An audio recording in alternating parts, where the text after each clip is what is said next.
విష్ణుప్రియ అయితే సోనియాని నామినేట్ చేస్తుంది. తన పాయింట్స్ ఏంటంటే చిల్లర జోక్ వేసుకునే దానివి నువ్వు అనేసి మాట్లాడుతుంది. సోనియా దానికి బరాబర్ నేను చిల్లర జోకులు వేసుకునే దానివే నువ్వు, నీ పర్సనాలిటీ అంతే అనేసి చెప్పి మాట్లాడుతుంది.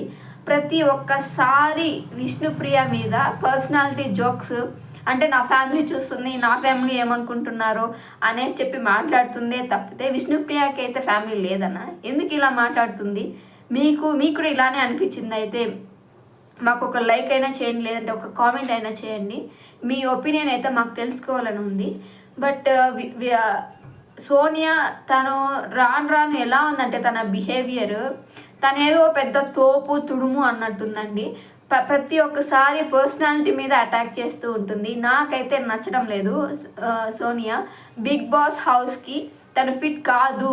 ఎలా అంటే ప్రీవియస్ సీజన్లో పోల్చుకుంటే రతిక స్టార్టింగ్లో మాట్లాడుతుంది, ఆ తర్వాత గమన అనిపోతుంది. బట్ సేమ్ అలానే గీతు రాయల్ కాకపోవచ్చు, ఒక రతిక కాకపోవచ్చు, శోభ ఇలా వెళ్ళిన వారు ప్రతి ఒక్కరు నెగిటివ్ పాజిటివ్ వైపుతో వచ్చిన వాళ్ళైతే కాదు, అందరూ నెగిటివ్ వైపుతో వచ్చిన వాళ్ళే.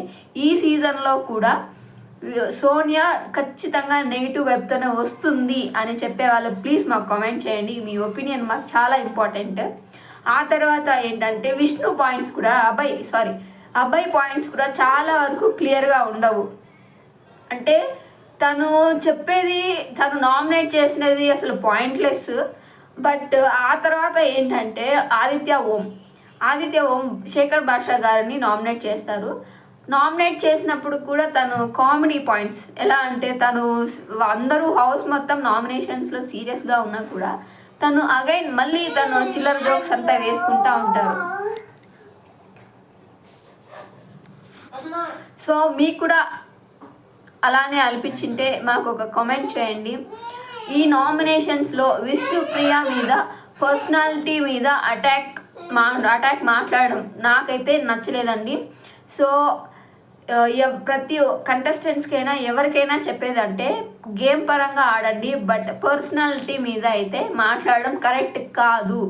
నా ఒపీనియన్ అండి ఇది. సో యాజ్ ఎ రివ్యూర్గా నేను చెప్తున్నాను. సో మీకు కూడా అలానే అనిపించింటే మాకు కామెంట్ చేయండి. Thanks for watching this video.